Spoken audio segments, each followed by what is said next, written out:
let's go on to the next part of the basic master map, imbalance.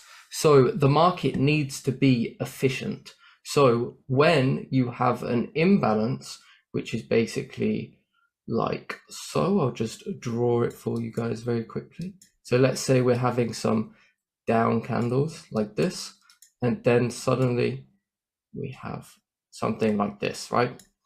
Well, our imbalance is from here. Let me show you. It's from here to here. And I'm sure a lot of you trade this or some form of this, and it can be used very well with supply and demand to get potential mitigation zones, which we'll also cover in a little bit. So let's go over and before maybe, again, this is very important to understand also why this is the case, right? So you learned earlier that Enigma delivers the market on a all technically 24/7 or 24/5, depending on what markets you look at. And obviously Forex 24/5. And of course, at some point, there's a lot of liquidity entering the market, and that leads to this quote unquote inefficiencies where the market cannot be delivered properly. So that's why, again, that's where now the key comes in, and I'm pretty sure most of you guys know that, as Cam drew perfectly, right? So imbalance is when these wicks or the price never revisited these areas and only delivered it once, but it always has to be delivered twice to fairly deliver it, right? Because of course, the market has to be in balance at some point. So when there's these gaps, right, there's a lot of different concepts about that, but the just truth is the market has to be fairly delivered and has to come back at some point. So if it leaves these gaps in here, at some point, again, can be immediately, can be later, but market needs to come back at some point and fill these gaps. Then it's considered fairly delivered, and then it can continue on, right? Of course, these imbalances doesn't need to be filled right away. Again, they can sitting there for quite a while, but at some point the market will come back and fill these imbalances. And with understanding of that, again, why did we dig into that? Because we now can go a step further and already can kind of refine these supply and demand areas with a little trick with these imbalances once more. Okay, but slowly but surely, again, that's why this literally everything which we show you is building upon each other. So it will be a very nice and scheduled, clean structure of how to do it. Okay. Okay, if you want to go to the next slide. Of course. So here we go. This is the explanation. So these imbalances are also known as inefficiencies. Like Reem said, the market always needs to be fairly delivered. And that's why they come back to these zones to fill the imbalance or make the market efficient. There are areas which not all orders were delivered in the order books. And obviously, I'm sure a lot of you use imbalances combined with supply and demand to get these tight stops resulting in high RR. So let's show some examples of these. Nice and simple. We've got our demand zone with our imbalance. The imbalance gets filled. And again, maybe to touch upon this quick. If this is something you never heard before and is confusing you right now, and you're like, what the hell is an imbalance? Again, then best thing to do is actually do some Googling and stuff like that, because that is such a basic scenario. Same thing as supply and demand. We will not waste too much time to explain you exactly like how an imbalance looks like and stuff, because that again is considered very basic understanding, and we will not waste our and your time and digging too much into it. But again, we just show it you here of how we can use it in combination already to make the best out of that, right? Yeah, exactly. So again, as you can see, it's pretty much a very similar scenario each time. You've got your supply or demand, in this case demand. We have an imbalance, price fills the imbalance whilst coming into the supply or demand, and then continues. And I'm sure, again, like we said, a lot of you probably already use this to some form. So we're just going to cover it very briefly rather than sticking on it too much. So here we have our supply zone, we have our imbalance. As you can see, price pushed away, left this imbalance, price came back up, fully filled this imbalance, and then continued in the intended direction. Here, same again, imbalance, price comes back, fills that within the within the demand zone overall, and then after it comes back, it continues in the intended direction. Let's go over some more. Same, imbalance gets filled, continues in the intended direction.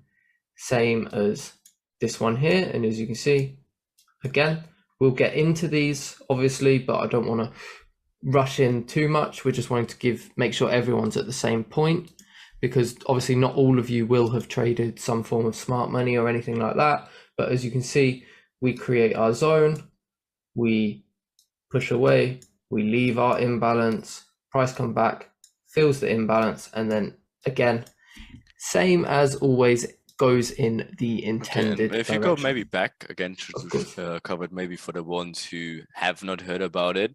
Again, it's always when you need 3 candles for that. That's technically it, right? Again, you see here, this candle, this wick does not connect with this wick, right? And of course, this in here is the imbalance. And as you can see, comes back, fills this imbalance, right? Perfect. And then continues low. If you check all the wicks all the time, it's always connected. And you see here, leaves a gap. What does it do? Comes back, fills this gap, right? And obviously continues lower. Same thing here as Cam showed. Here, right, leaves the imbalance, push lower, fills the imbalance, comes back, right? And of course, even here, for example, now this is where market left a gap still, right? You see, this is the wick, right? But the next fill is only here, right? So you technically still have overall this gap left, right? But again, if you look, all in here, everything is properly delivered, but delivered. Even here, perfect, delivered. Here, for example, you have mini imbalances left, right? And here, for example, mini imbalances left until this point. It was like here, right? But guess what? Comes back again, fills that. Same thing here.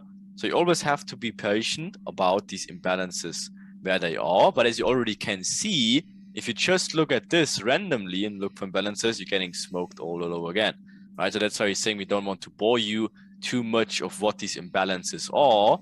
But again, just to cover very briefly again what an imbalance looks like. And again, already saw, we just combine it if it's some sort of supply and demand area. Then again, as we saw in here, this is some sort of supply and demand area in here. Then we leave the imbalance. Then it becomes interesting because it should tap back into. Again, if you just look randomly at the supply in these imbalance areas without being supply demand, it really doesn't really work out that much. And that's why we don't focus on it specifically, but just to show you briefly of what this is, because it of course can and will become later a little bit more important if you refine it a little bit more. Right? Yep, exactly. And like REIM said, we're not going to be using even supply and demand. We don't just use that on its own. There's loads of confluences that we're about to get into. So let's continue. So again, what do we have? Boom, imbalance from like here to here, comes back up, fills it, and then again, this zone here pushes away. We leave this imbalance and we fill that again, and then we reverse down in this direction. Just a couple more examples to go over. So as you can see, we've got our supply zone, price pushes away, this imbalance gets filled, and then we've also got this imbalance which gets filled over here, and then this imbalance which gets filled here, and this lines up with the supply and demand zone, and then price continues in the intended direction. Same again over here.